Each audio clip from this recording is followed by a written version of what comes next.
25 October 2024 നമ്മൾ saint മൈക്കാലിൻ്റെ ആ ഒരു ഷ്രൈനിൽ നിന്ന് ഗ്രോട്ടോയിൽ നിന്നുള്ള ആ ഒരു കപ്പേളയിൽ നിന്നുള്ള കരുണയുടെ ആ മണിക്കൂറിൽ ചേർന്നിരിക്കുകയാണ്. വളരെയധികം നമുക്ക് സന്തോഷം തരുന്നൊരു സംഭവമാണിത്. എല്ലാവരും ഭയങ്കര കോൺസെൻട്രേറ്റ്. ഞാൻ ഓൾറെഡി സെയിൻറ്റ് ഫൗസ്റ്റിനുണ്ട് അവിടെ നിന്ന് കഴിഞ്ഞു. അതുകൊണ്ട് ഞാൻ നിങ്ങൾക്ക് വേണ്ടിയിട്ട് ഈ ഒരു സമയം കൂട്ടത്തിൽ ചേർന്ന് എത്ര കാരണം കൊണ്ട് എല്ലാവരും മതിയാവില്ല. പക്ഷേ കൂട്ടത്തിൽ ചേർന്ന് നിങ്ങൾക്ക് എല്ലാം എക്സ്പ്ലെയിൻ ചെയ്ത് തരുന്നതിൽ എനിക്ക് സന്തോഷമുണ്ട്.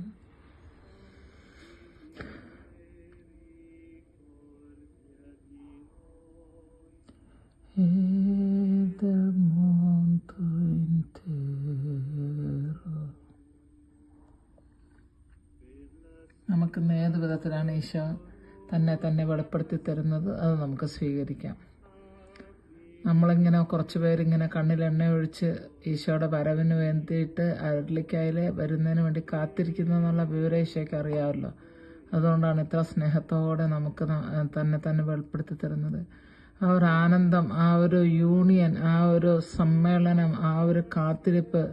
എനിക്ക് 3 മണിയാകുമ്പോഴത്തേക്ക് ഞാൻ പെട്ടെന്ന് തന്നെ മറ്റെല്ലാം മാറ്റി വെച്ചിട്ട് വേഗം വരും. ഒന്ന് ഉറങ്ങാൻ തുടങ്ങുകയാണെങ്കിൽ ചില ദിവസമൊക്കെ ഒരു ദിവസം എനിക്ക് വടിയെടുത്ത് തന്നെ പിന്നാമ്പുറത്തിനൊരു അടിയും കിട്ടി. അപ്പം ഞാൻ നോക്കിയപ്പോൾ ഈശോ പറഞ്ഞു, നീ ഉറങ്ങുകയാണ്, വേഗം പോയിട്ട് കർണക്കൊന്നയെല്ലാം പറഞ്ഞു. അത് കുറെ കാലം മുന്നേ ഉണ്ടായ കാര്യമാണ്. ഓക്കെ, പക്ഷേ ഈ സമയം വളരെ പ്രധാനപ്പെട്ടതാണ്. ഇനി നമ്മൾ ഈ 3 മണി സമയം ഒരിക്കലും വേസ്റ്റാക്കി കളയരുത്. നിങ്ങൾക്ക് ഇനി സമയം കിട്ടുന്നില്ല, 3 മണി രാത്രിക്ക് എഴുന്നേറ്റുള്ളൂ. ഞാനത് ചെയ്യുന്നുണ്ട്. അപ്പം എങ്ങും ഒരു സ്വരവും ഇല്ല, യാതൊന്നുമില്ല. ഈശോയും നമ്മൾ മാത്രം കതകടച്ച് നമ്മുടെ മുറിയിലിരുന്ന്, അല്ലെ പ്രാർത്ഥന മുറി ഉണ്ടെങ്കിൽ നിങ്ങൾ അതിനകത്ത് കയറി ഈശോയെ എനിക്കത് ഭയങ്കര സന്തോഷം തരുന്നതാണ്. ഞാൻ എൻ്റെ മുറിയിൽ ആൾക്കാർ ഈയിടെ ഒരു പ്രശ്നം വരെ ഉണ്ടായി, നിൻ്റെ ഹസ്ബൻഡിൻ്റെ മുറിയിലല്ലേ നീ കിടക്കുന്നതെന്ന്. ഹസ്ബൻഡിൻ്റെ മുറി കിടക്കണമെന്ന് നിർബന്ധമൊന്നുമില്ല. എനിക്ക് വല്ലവരുമൊക്കെ കൗൺസിലിങ്ങിന് വിളിക്കുമായിരുന്നു ആ കാലഘട്ടത്തിൽ. എനിക്ക് ഈ മുറിയിൽ, എൻ്റെ മുറിയിൽ സ്വാതന്ത്ര്യത്തിലിരുന്ന് കാരണമൊക്കെ എല്ലാവരും എല്ലാവർക്കും കൗൺസിലിങ് ചെയ്യാനും പ്രാർത്ഥിക്കാനൊക്കെ പറ്റും. അത് അദ്ദേഹത്തിൻ്റെ ചവിട്ടിൻ്റെ കീഴിൽ കിടന്നിട്ട് പറയാൻ തുടങ്ങി അദ്ദേഹം സമ്മതിക്കുമോ? ഇല്ലല്ലോ. എൻ്റെ മക്കളെ, വലിയതായിട്ടുള്ള കാര്യങ്ങൾ ഞാനിതിൽ കാണുന്നുണ്ട്. യേശുവേ കരുണയായിരിക്കണമേ, ദൈവമേ കരുണയായിരിക്കണമേ, യേശുവേ, യേശുവേ രക്തം ഞാൻ കാണുന്നു ഈശോയെ. Jesus Jesus Jesus Jesus Jesus Jesus. യേശുവേ കരുണയായിരിക്കണമേ, യേശുവേ കരുണയായിരിക്കണമേ.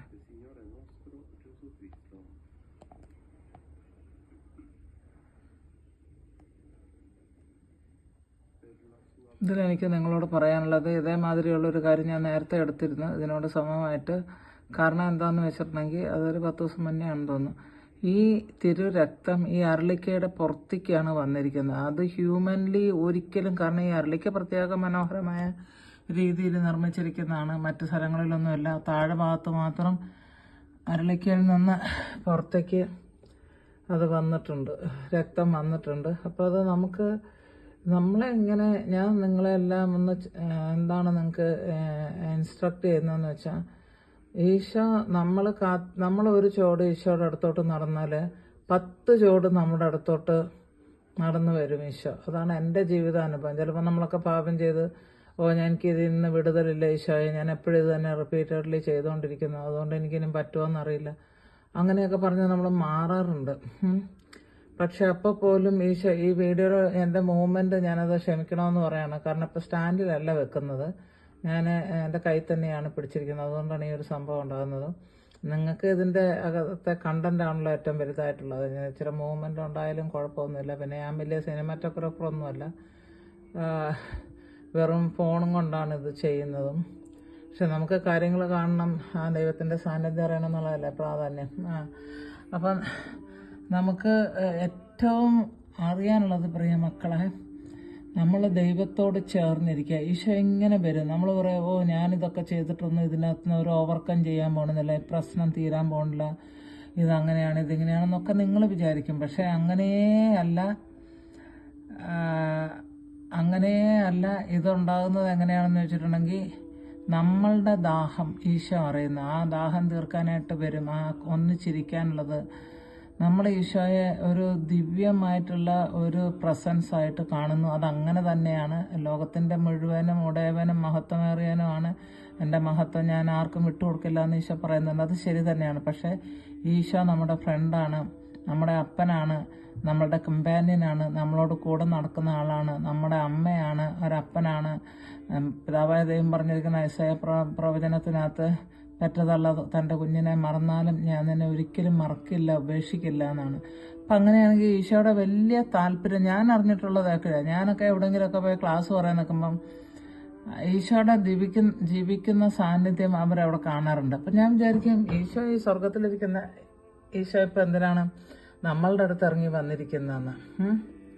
അതിൻ്റെ യഥാർത്ഥമായിട്ടുള്ള കാരണം എന്ന് പറഞ്ഞാൽ അതാണ് ഈശോ ആഗ്രഹിക്കുന്നത്. ഇന്നലെ ഒരാളൊരു കമന്റ് ഇട്ടിരിക്കുന്നു, എനിക്ക് അത്രയും വലിയ ലിറ്ററൽ ലാംഗ്വേജ് ഒന്നും സാഹിത്യ ഭാഷയൊന്നുമില്ല, അവരെഴുതിയത് ഇത്രയാണ്: സ്വർഗത്തിൽ എഴുന്നേണ്ടിയിരിക്കേണ്ട ഈശോ നമ്മളോടുള്ള സ്നേഹത്തെ പ്രതി ഇവിടെ വന്ന് ഇറങ്ങി ഈ അരളിക്കയിൽ നിഗൂഢമായി ബന്ദി ചെയ്യപ്പെട്ടിരിക്കുന്നു. What A wonder it was. എനിക്ക് അങ്ങനത്തെ ഉള്ള ലാംഗ്വേജ് ഒന്നും മലയാളത്തിൽ, ഞാൻ 19 വയസ്സായപ്പം കേരളത്തിൽ നിന്ന് പുറത്തു പോയതാണ്. അപ്പോൾ എനിക്കതുകൊണ്ട് ഇപ്പോൾ ആ പുറത്തേക്ക് രക്തം വരുന്നതിൻ്റെ ആ ഒരു ഇത് മാറിയിട്ട് അതതിനകത്ത് ഉള്ളിൽ തന്നെ അടക്കം ചെയ്തിരിക്കുന്നു. എല്ലാം നിങ്ങളുടെ കൺമുൻപിൽ തന്നെയാണ് മക്കളെ നടക്കുന്നത്. അപ്പം ഞാൻ ഈ സമയത്ത് ഇറങ്ങിപ്പോയതുകൊണ്ട് നിങ്ങൾ കാണുന്നുണ്ടാവും, അറിയുന്നുണ്ടാവും എന്നും പറഞ്ഞ് ഞാൻ അതിൻ്റെ ഇടയ്ക്ക് ഒരു ഗ്യാപ്പൊക്കെ ഇട്ടിട്ടാണ്, ഏതെങ്കിലും ഇംഗ്ലീഷാണ് എൻ്റെ ഏറ്റവും കംഫർട്ടബിൾ ആയിട്ടുള്ള ലാംഗ്വേജ്, അതിൽ നിന്നാണ് ഞാനിതിങ്ങനെ മനസ്സിൽ ഓർത്തിട്ടാണ് മലയാളത്തിലോട്ടൊക്കെ തർജ്ജമ ചെയ്യുന്നത്. അതിനാണ് ചിലപ്പോൾ വാക്കുകൾ കിട്ടാണ്ട് പോകുന്നുണ്ട്.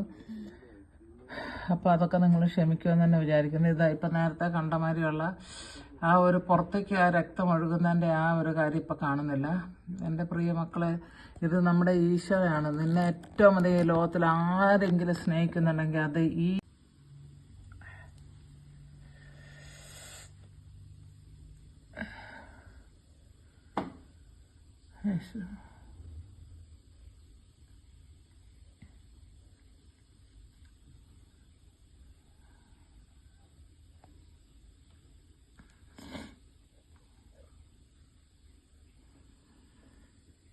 അതാ ഞങ്ങൾ കാത്തിരിക്കുന്നു, അങ്ങേക്കായി, അങ്ങയുടെ കരുണയ്ക്ക് വേണ്ടി കാത്തിരിക്കുന്നു, അങ്ങയുടെ കൃപയ്ക്കായി കാത്തിരിക്കുന്നു.